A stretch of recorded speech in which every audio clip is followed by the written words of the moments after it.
Hello, people. Welcome back to Comic Animal Film Entertainment, better known as C.A.F.E. And as y'all know, we started a series of superheroes and villains with traumas and whatnot, right? So, with me here today, we got Donnie, we got Eli, and we got Coach Ace helping me out with this new theme. So, people, we'll be talking about Thor and his trauma, aka basically his depression, why he hasn't grow as a character in the MCU, why you people think and what you think he should do, or why he hasn't grow in this universe as was presented to us in the latest movie. Or we can go back for the earliest one if you want. So let's start with the young one, with the young buck. What's up, Eli? Tell me what you think about Thor and his trauma. What do you think he should do? I think that it's shown that he has grown. Oh, really? Do Oh, you let's remember the see. first two Thor movies? Yeah, Do you remember how that he was Thor. acted? He It was was cocky. He was overconfident in his own abilities. He was very just like gung ho and everything. But then he saw his mom die and he thought his brother was dead. And then Mhm. Ragnarok, he comes around. He's cracking jokes. He's trying to like laugh through the pain. He saw Cold. his brother alive again when he thought it was dead, and now he doesn't know what to feel there. And then he sees his dad die, Tight. and then after he's trying to be funny and try to stay lighthearted, and then Avengers Infinity War happens right after all that. Yep. He fails to kill Thanos. He lets people. He thinks that he let people die because he didn't chop off his head. The hell right. He goes You through right. his whole depression unseen to us where he got fat, and then in Endgame he was able to, you He's on know, my stage right now. he was able to like fix his mistake as how he saw it, but Hmm. he still hasn't processed through all of that. He's just been drinking it through and playing video games instead of dealing with what his emotions are. And so Hmm. in this one, he's back to like more of a normal Thor, but he's still like trying to be funny because he doesn't want to deal with all the emotions that he's feeling. And Hmm. especially when Jane comes back and he's all awkward acting because he doesn't know how to act around her anymore. Not after everything that he's been through. Nice point. Nice point. Well, well put. Well put, bro. All right, Danny, what you think? What's your point of view on this? Uh, let's see. Well, my point of view, at least as a person seeing the first two movies, it feels for me it feels like they presented this character in a way, and after those first two movies, Ragnarok came. I feel like they completely changed his personality, and it was in a drastic way. If for me it wasn't, let me just ease into it. No, the first scene you see is just him making jokes. So for me it was a complete change of character of what the first two movies was. Now if we want to talk like a journey, like Eli was bringing up, I can definitely see that he on after the events of Endgame, he has suffered, some type of PTSD because he lets himself go. He just wants to, spend time alone, drink beer, play video games. Um, but yeah, Yeah, as escaping the reality. yeah, as the filmmaker's point of mind, I don't know, exactly. Maybe they didn't want to, keep dragging on the serious story and try to put some humor in it. But I don't know. For me, the last movie it was entertaining, but it was too much comedy. Um, but yeah, Yeah, I don't want to go more in depth because we're just talking about his physical, yeah, his mental, trauma, and yeah. mental state. Yeah. Thank you, Danny. Coach Ace, what's your point I of mean, view on this? so let's talk about his trauma, right? So he was trained. Like if we go straight to the mythology of Thor, so we got to look at it as who exactly Thor is representing. He's representing the mythologic, the god of thunder, the mythological character that was a Norse god.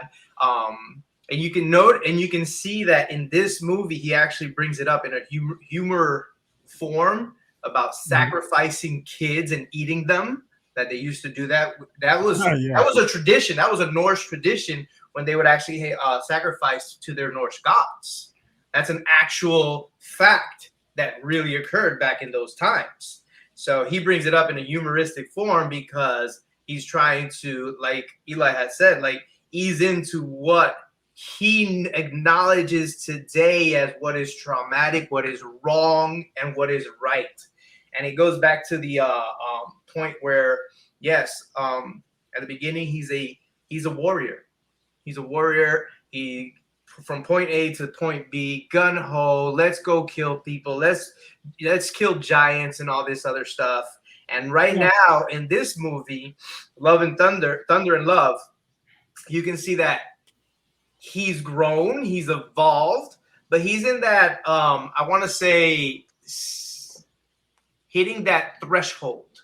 So he's in the crossroads of what's next to happen, Okay. right? Okay. That's where I see where this movie comes in. I have even more notes about, everything that he portrays in it, right? Yeah, I got you. I got you. So, my take on this, my point of view is that the first two movies, it's the more serious note on Thor, right? Like, we all know, like, the change was when, on Ragnarok, the destruction of his world and his people. His brother died. I mean, his father died, and his brother died at the hands of Thanos. All that things building up, like, what am I doing wrong? What am I gonna do? I'm supposed to be this great hero, and like, he entering this maybe depressed state. Basically, Danny said PTSD because of the war and all the things that he's been through. So I think it's depression, maybe also PTSD, but I think that he uh try to capture all that trauma, all that things. And but for me, he set up goals, and yeah, he passed those goals. Like, yeah, I did the superhero thing, I did this, and I did this. But as a character, I don't see no growth. I don't see like he actually changed. That he just changed from group to group or things to things to get his mind occupied in things. So I don't. For me, I don't see the only thing he changes by being serious to goofy.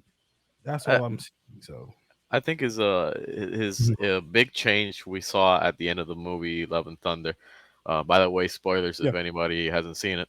Oops, But oops, oops. Spoiler. Let me put here spoilers. Yeah. Spoiler alert. Sorry, people. Yeah. Go ahead. Go ahead. Yeah. I believe his big change that that we just saw is that he's gonna become, as he's an uncle, like a father, a parent. Father figure. Yeah. So Father that figure. that might be the most character development that he will have. Maybe if there's another Thor 5, but Yeah. that would They be set it up basically in the end. If you saw the post credit scenes. so. Yeah, that will be his next big step. So we will have to see how that develops from Can you there. see him as a father figure?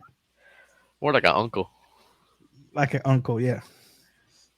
It's weird. But then It's again, weird. we really don't know how it's going to play out because of how they change his personality from from first two to the last two. So hey, I don't know.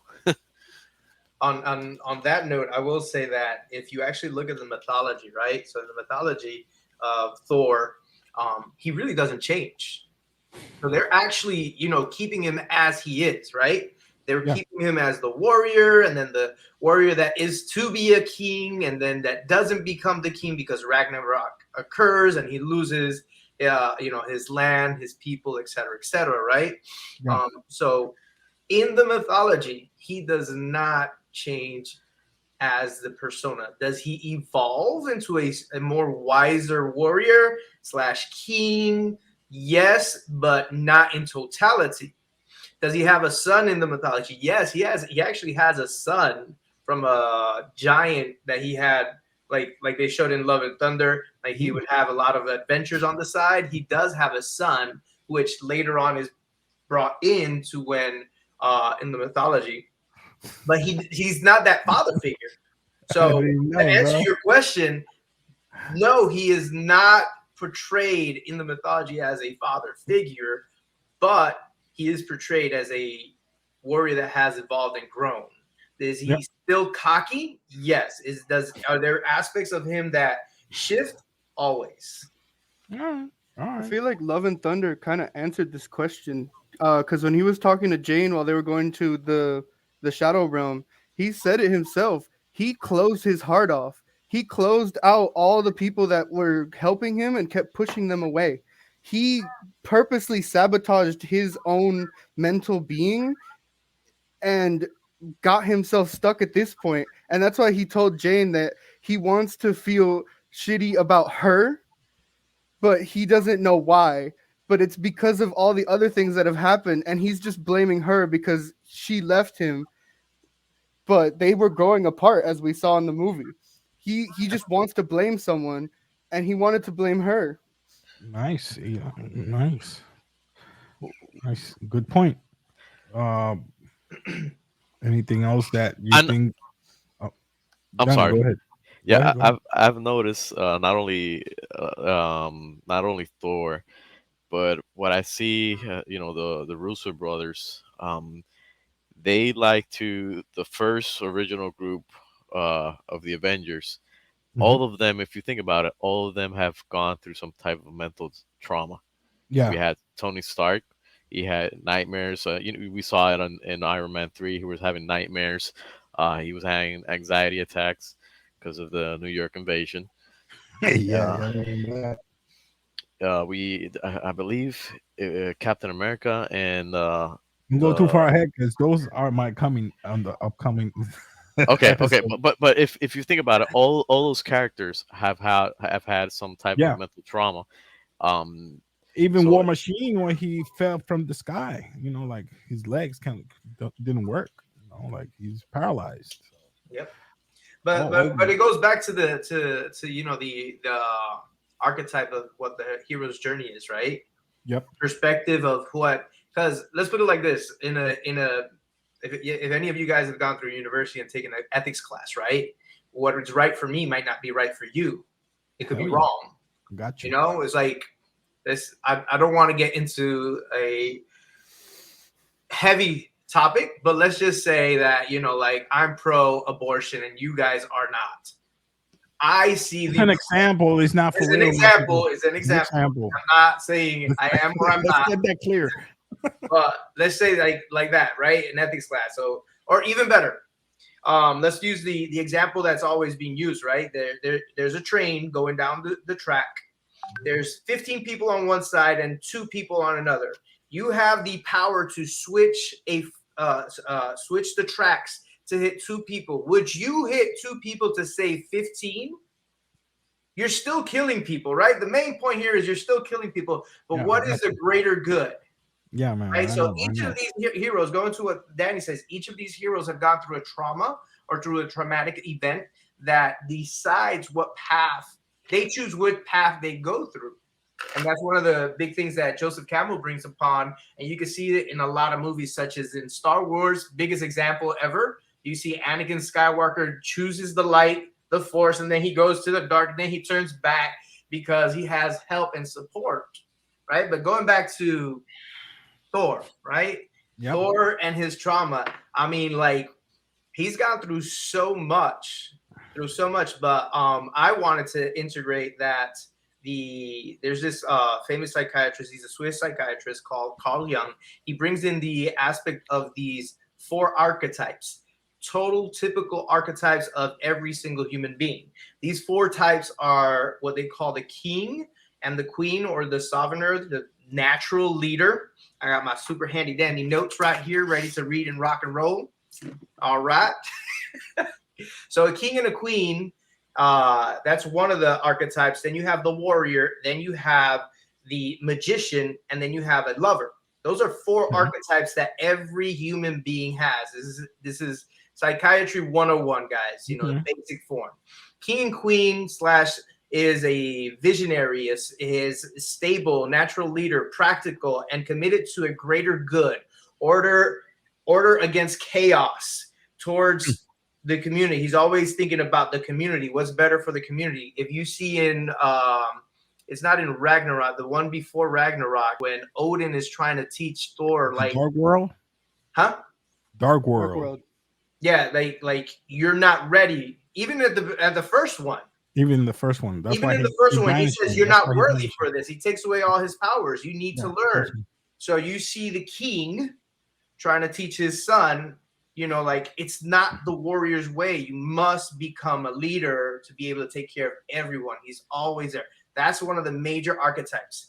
Then you have the warrior, which is typical with Thor, with Loki, and all these other characters, right? The warrior's specs or specifications are he's always into action, he's strong, he follows through everything that he sets his minds through. In other words, he gets shit done. You know, he's grinding, he loves challenges, and through these challenges, he continues to grow, right? Even when hit, he'll cover himself. So that phase where Thor becomes fat, that's his warrior's instinct to protect himself. And the rock guy, I forgot his name. He's funny as hell. Korg. Korg says, like, oh, he covered his body to protect himself from everything and anything else. That's an actual psychological defense. Your brain goes into this defense, like, if everything's hurting me and my body's getting affected, I'm going to satisfy myself by eating, drinking, other things that keep me going. Can't blame him. You know? Then you have the magician, right? The third archetype, the magician. Magician is creative, artistic, expressive. It's a sense of perspective, and they can achieve and get results. So you can see Jane Foster. Yeah. Jane Foster is an archetype of a magician. She's creative. That's the science in her.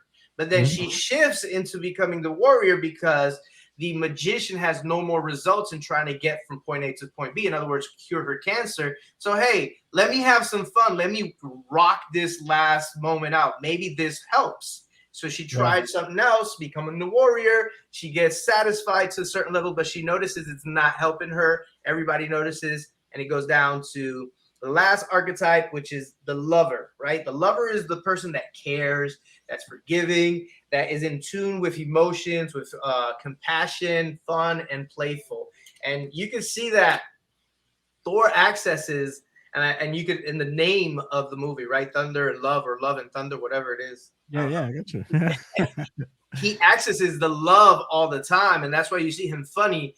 But at the same time, it's his defense mechanism from being a full-time warrior into a loving person, to a trying to become the leader, the king, into a creative person, right? So if you actually look at it, he's mixing the whole archetypes as best as he can.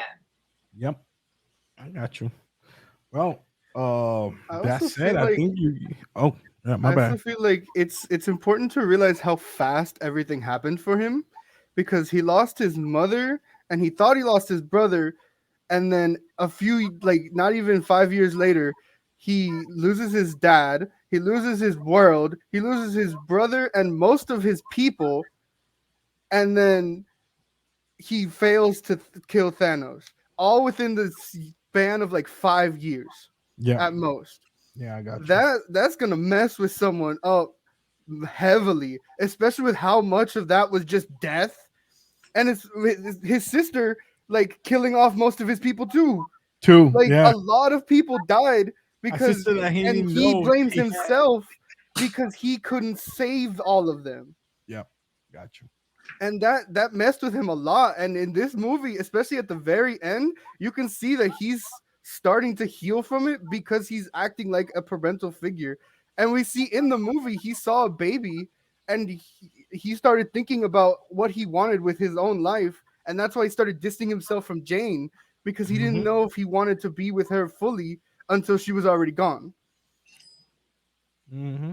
I got Like you. all of that happening in such a small time frame, But that's why he's so like messed up in this movie. I know I got you, Eli. But there's certain points that I really still believe that he really shift away. Like he could get back at Asgard. He went with the Guardians of the Galaxy. He could come back. Why didn't he come back? Why didn't he get the reins from King Thor, King Valkyrie, and say, "Yo, I'm gonna take care of my people now. I'm gonna help you out. I'm gonna get my stuff together." But he didn't. I mean, He he doesn't didn't feel do that. worthy. He doesn't feel like he That's should why be he their always king. try to grab Mjolnir. Like, Yeah, am I still worthy? Am I that's why still he worthy? kept trying to pull him in, because he doesn't feel worthy to be a king. That's why he let Valkyrie do her thing and is raising the girl. Did she get a Uh, name? She's just a girl. just love. That's her Yeah. name. Love. Oh yeah. Love.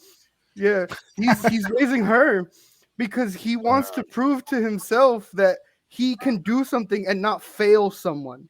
and he gave love his hat. Stormbreaker. Stormbreaker. Mm-hmm. What? Why? All this time, Stormbreaker, like, hey, you're mine. We got like a connection with the hammer, and he gave that to love, and he Because he feels worthy with Mjolnir. When it broke, you can tell that it like messed him up, Well, there's especially with also there's also yeah. Oh my bad. Oh, a yeah. little Go ahead. detail on that. The Oh, go reason ahead. that Go ahead. she's able to hold the like he has to give her something pretty much because she cannot hold the hammer. If you notice, the hammer the axe doesn't have the same enchantment that the hammer has. That's why Gore was able to pick it up in the movie. mm-hmm. Mm.